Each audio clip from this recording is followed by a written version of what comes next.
मेरी अंतिम पुकार है। यदि इसकी भी तूने उपेक्षा की तो तू मेरे क्रोध से भस्म हो जाएगा। तब शिव पुत्र को तेरा वध करने की आवश्यकता नहीं पड़ेगी। शीघ्र मेरे सम्मुख प्रकट हो। स्वयंभू, स्वयंभू, स्वयंभू, स्वयंभू, स्वयंभू। प्रणाम दैत्य माता। यदि मैं तुझे अपने क्रोध का भय न दिखाती तो तू अभी भी यहाँ उपस्थित नहीं होता। बता, अपनी पितामही की उपेक्षा का कारण क्या है? स्वयंभू, पहले ये बताए पितामही, क्या आपने स्वर्गाधिपति असुर राज तारकासुर का असमय आह्वान क्यों किया? तुझे मुझसे पूछने का अधिकार नहीं है तारकासुर। तू मेरे पुत्र का पुत्र है। तू मेरी आज्ञा की उपेक्षा नहीं कर सकता। तेरे ही कारण दैत्य जाति ने जो सम्मान प्राप्त किया है वो मेरी प्रेरणा का परिणाम है। दैत्य माता दीति की जय! दैत्य माता दीति की जय! अब पूछ मुझसे कि मैंने तुझे यहाँ आने के लिए विवश क्यों किया? क्यों? तुझे शांबुकी का पति बनाने के लिए। मेरी इच्छा का सम्मान करते हुए इसी समय इससे विवाह कर ले। स्वयंभू,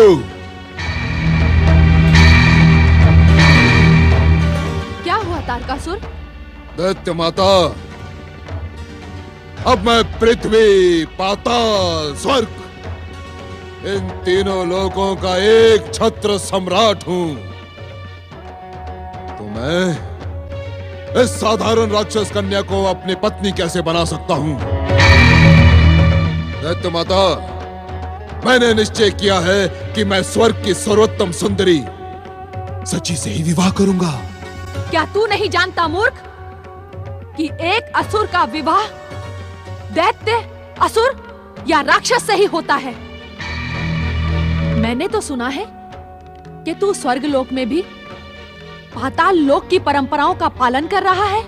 स्त्री को स्वीकार करने में कहीं की परंपराएं बाधक नहीं होती दैत्य माता। आप स्वयं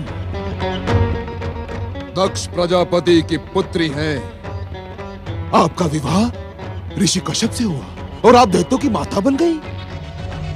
मुझे बताएं दैत्य माता कि किस परंपरा का पालन करते हुए एक ब्राह्मण की पत्नी दैत्यों की माता बन गई? तारकासुर, तू अपनी महान पितामही का अपमान कर रहा है। सुनने का इच्छुक है तो सुन। दैत्यों की उत्पत्ति का कारण है तेरी पितामही का देवताओं के विरुद्ध भयानक प्रतिशोध। देवता छलिया हैं। देवताओं की माता अदिति, मेरी छोटी बहन, उसके दुर्व्यवहार ने मुझे आहत किया और दैत्यों को जन्म देने के लिए विवश किया। स्वयंभू, दैत्य माता, स्वर्ग महारानी सची के रूप और सौंदर्य ने तारकासुर को विवश कर दिया है। मैं यदि विवाह करूंगा तो केवल सची से करूंगा। शची इंद्र की पत्नी है। इंद्र की पत्नी तारकासुर। यदि उसने तेरी शक्ति के सम्मुख विवश होकर तुझसे विवाह कर भी लिया तो वो सदा तेरे विरुद्ध षड्यंत्र करती रहेगी। ना दैत्य माता, ना। तारकासुर के विरुद्ध षड्यंत्र करके उसे क्या प्राप्त होगा? प्रतिशोध और षड्यंत्र की शक्ति से तू अपरिचित है तारकासुर। तू इन सब व्यर्थ बातों में अपना समय नष्ट ना कर। मेरी आज्ञा और दैत्य गुरु शुक्राचार्य की इच्छा का सम्मान कर। शुक्राचार्य का नाम लेकर मुझे और अधिक क्रोधित ना करे दैत्य माता। वो दैत्य गुरु नहीं, दैत्य शत्रु है, शत्रु। उसने असुर सैनिकों का वध करने की भयानक भूल की है। दैत्य गुरु शुक्राचार्य का व्यर्थ में अपमान न कर तारकासुर। मेरी प्रार्थना से उन्होंने तुम्हारे दुष्ट असुर सैनिकों को